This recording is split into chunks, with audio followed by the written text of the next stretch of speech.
So we're going to go through the stretches real quick, just so everybody is aware of what they are. They don't necessarily have names, but you'll feel them a lot in class when we go through. Again, first one, you're going to put your pinky up against your chest, wrap around the palm of your hand, around the meaty part of your thumb right here.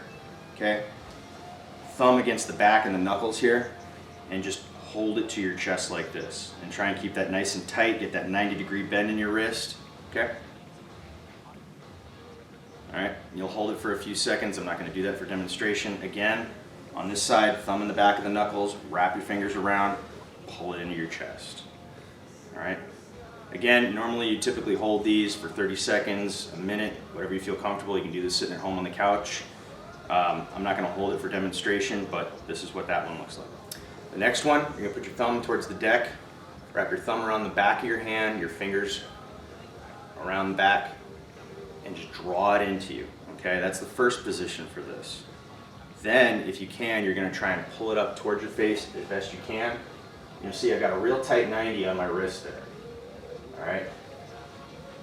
It can be kind of painful, and it's supposed to be. Don't do it till you hurt yourself, but get warm and comfortable in that stretch.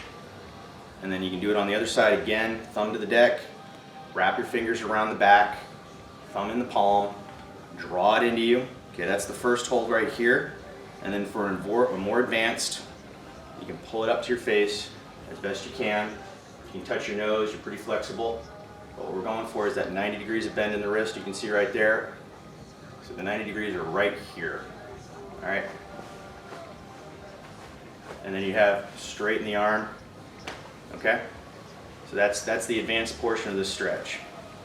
All right. Similar to that, again, thumb to the deck, thumb in the palm, wrap the fingers around the back. You're going to draw it across your chest. We're not doing this circular motion. You're just drawing it across your chest to get that stretch, okay? You should feel it in your shoulder. Again, out here, draw it and hold it. We're not doing this. It's a draw and hold. All right? Same thing on the other side, thumb to the deck, thumb in the palm, draw it across. Your palm should be towards the sky. All right? You're going to draw it and hold it. Again, you'll feel it all along your shoulder and your arm. Okay? The next one, fingers up to the sky, palm up to the sky. You're going to take your other hand, wrap your fingers around your fingers, okay?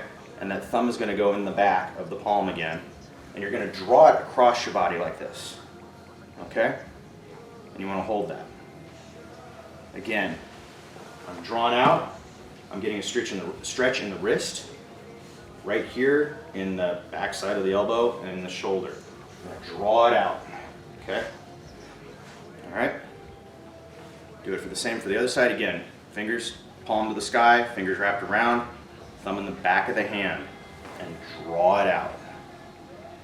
There's a couple of throws we do where you'll feel this when they draw you out.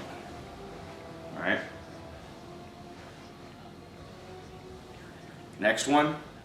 You're going to take your hand, palm down, wrap your thumb and your finger around your wrist. All right, and then you're going to tuck your hand underneath your opposite wrist, and you're going to try and bring your elbows together, okay? And you get this stretch right here.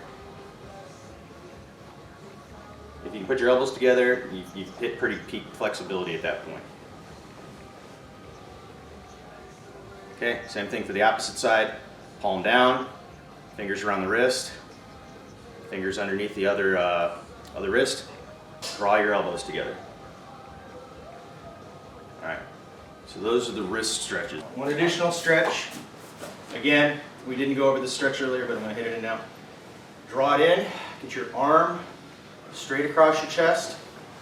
Get your other arm behind your elbow so you can draw in. This stretch helps out a lot when you're getting a tiger lock. Okay, and you just pull it in real tight and hold it. You get it in the shoulder, you get your arms straightened out. You'll find yourself in a lot of Kinsetsu Waza where that particular stretch will help. Again, from the other side, draw it into your chest. Okay? There you go.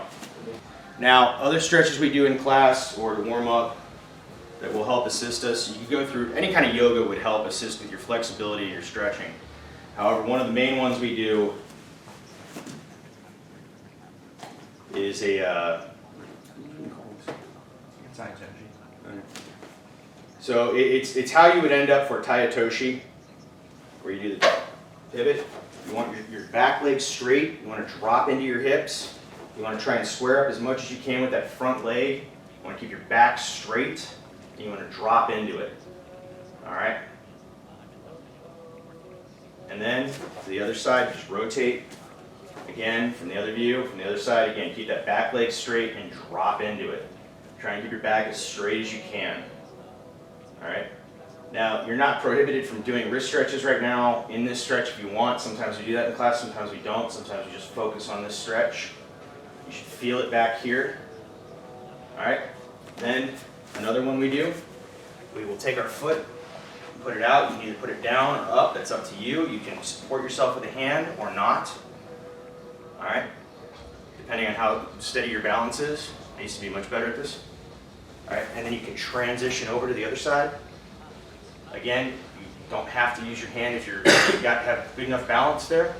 But again, this is a good stretch. You can be foot down, foot up. Alright, you want to stretch the groin in this one. Other ones you'll see if you're familiar with yoga, downward dog, serpent position. Those are really good stretches.